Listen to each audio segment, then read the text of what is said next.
Kasus sengketa tanah yang membuat mantan presenter dan penyanyi Dik Doang dilaporkan oleh ahli waris Madikenin belum menemukan titik terang. Sidang beragendakan mediasi yang digelar di Pengadilan Negeri Tangerang Rabu siang kemarin berlangsung alot dan belum menemui kesepakatan. Pasalnya, pihak ahli waris Madikenin sebagai penggugat meminta sebagian tanah yang kini menjadi areal wisata dan sekolah alam Kandang Jurang Doang. Sebagai pemilik plus pengelola areal wisata dan sekolah alam itu, Dik Doang merasa tak mengambil tanah milik ahli waris Madikenin. Lantas bagaimana pihak Dik Doang menyikapi permintaan penggugat?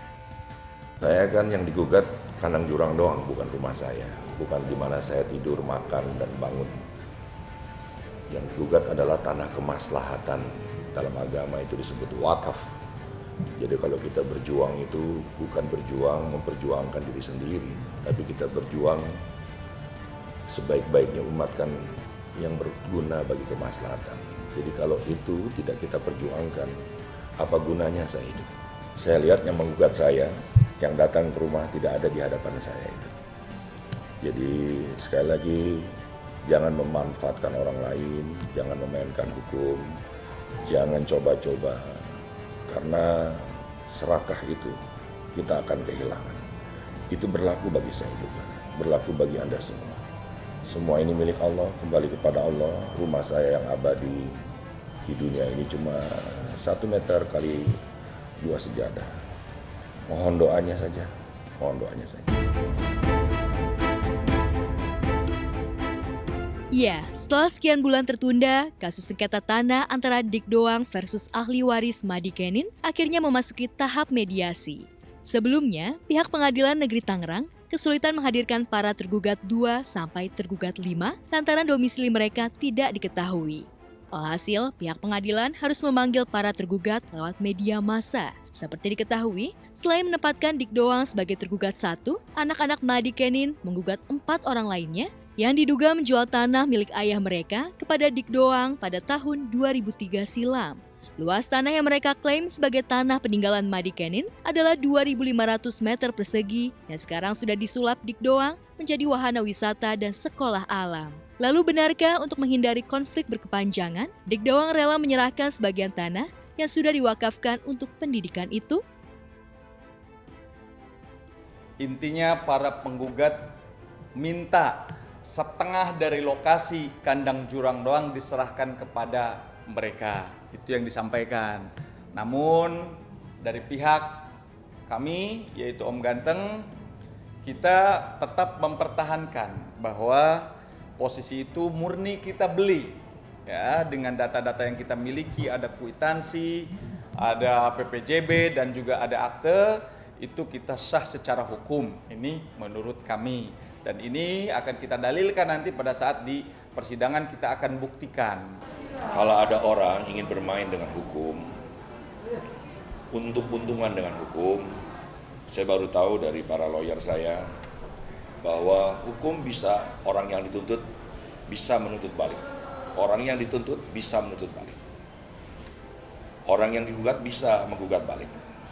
Dan saya baru tahu juga dari banyak yayasan, orang-orang yang peduli kepada anak yatim, banyak anak yatim yang tidak punya rumah dan selalu berpindah dan selalu mengetuk pintu-pintu hati untuk diberikan rumah.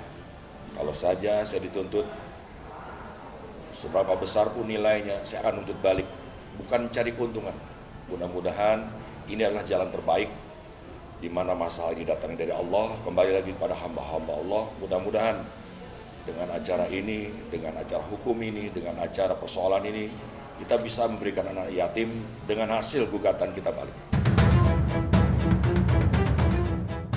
Diancam Dik Doang bakal dilaporkan balik, kubu ahli waris Madikenin kabarnya tak gentar sedikit pun. Sayangnya usai sidang kemarin, mereka langsung menghindari awak media. Hanya saja, melalui kuasa hukumnya, ahli waris Madikenin mengaku punya bukti kuat yang menunjukkan bahwa Kandang Jurang Doang dibangun di atas tanah milik ayah Madikenin. Kabarnya hingga saat ini, surat hak milik tanah yang meliputi kawasan Kandang Jurang Doang masih atas nama Madikenin. Jadi sejak mengetahui bahwa mereka merasa punya tanah dengan bukti-bukti yang mereka punya, bahkan termasuk PBB, sampai saat ini sejak tahun 2000 terbit 2000 sampai saat ini 2020 itu PBB-nya masih atas nama Pak Madigenin.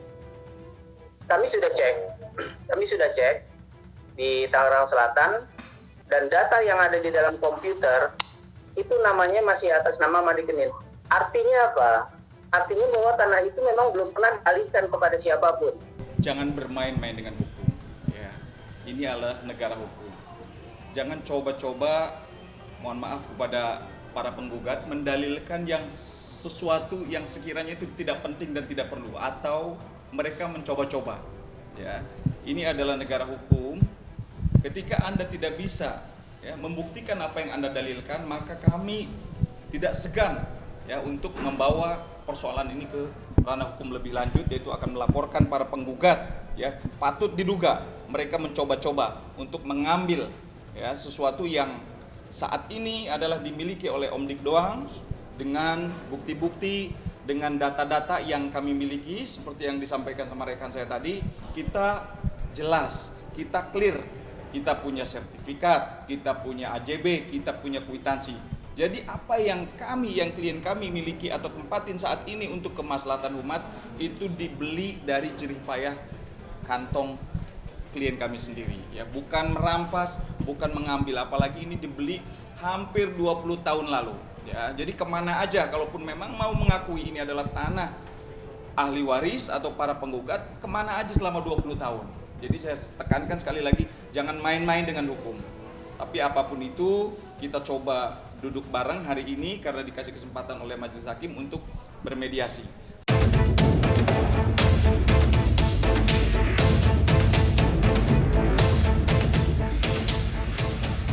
Memanas dan jadi pemberitaan media sejak pertengahan 2020, tapi sengketa tanah kandang Jurang Doang sudah dibicarakan di kelurahan setempat sejak tahun lalu. Ahli waris Madigenin kabarnya sudah berusaha secara kekeluargaan dengan Dik Doang, tapi tak mendapat tanggapan. Itu sebabnya mereka terpaksa menempuh jalur hukum dengan menggugat Dik Doang sebesar 5,5 miliar. Jumlah itu dianggap kecil ketimbang luas dan harga tanah yang dikuasai Dik Doang dan telah menjadi kawasan wisata komersil sejak tahun 2006 silam. Lantas seperti apa guru dan warga sekitar menyikapi konflik Dik Doang dengan ahli waris Madigenin? Oh, aku udah dari kelas 5 SD, Pak, kalau nggak salah. Dari SD sampai sekarang? Iya, sampai sekarang. Sekarang aku udah jadi ini yang ngajar. Dulu aku belajar di sini, sekarang udah yang ngajarin. Mewarnai, terus main sama Om Dik, menggambar. Suka ikut apa aja? Menggambar doang. Menggambar. Kalau yang lain?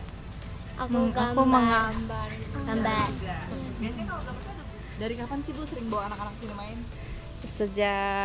Sejak mulai ada Covid kan, karena nggak bisa main ke mall, biasanya kan ke mall gitu, ke exchange.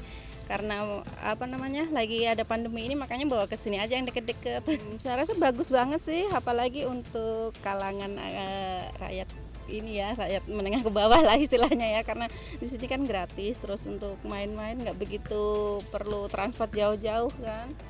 Dari anak saya SD kelas 2 dan yang satu lagi kelas 5 dan yang satu lagi baru kuliah, dan sekarang alhamdulillah berapa tahun, sudah 14 tahun di sini. Ini rumah keduaku. Jadi kegiatan itu sebenarnya satu minggu sekali ya. Senin ada nyanyi, ada perkusi, ada kriya gitu. Terus setiap 2 minggu sekali, tiap hari Jumat itu kita mengadakan sholawatan untuk kaum janda dan duafa. Itu kita memberi sedekah rutin. Kandang Jurang Doang ini untuk kemaslahatan sekitarnya. Tapi ya semoga lancar, ini kandang Jurang Doang ini tetap jaya, tidak ada yang mengusik-ngusik dan aman buat anak-anak. Karena kita benar-benar kalau misalkan kandang Jurang Doang itu nggak ada, kita kehilangan sekali. Saya tidak pernah hati saya, nurani saya jadi berubah karena pujian, karena dukungan dan lain-lain. Saya sekali lagi berterima kasih untuk itu semua. Karena sebenarnya yang pantas dipuji hanya Allah, yang Anda patut dukung adalah pendidikan kita yang sudah sekarat, bukan darurat ya, sekarat. Anak-anak sudah tidak lagi bisa main dan di kandang jurang doang lah mereka bisa main.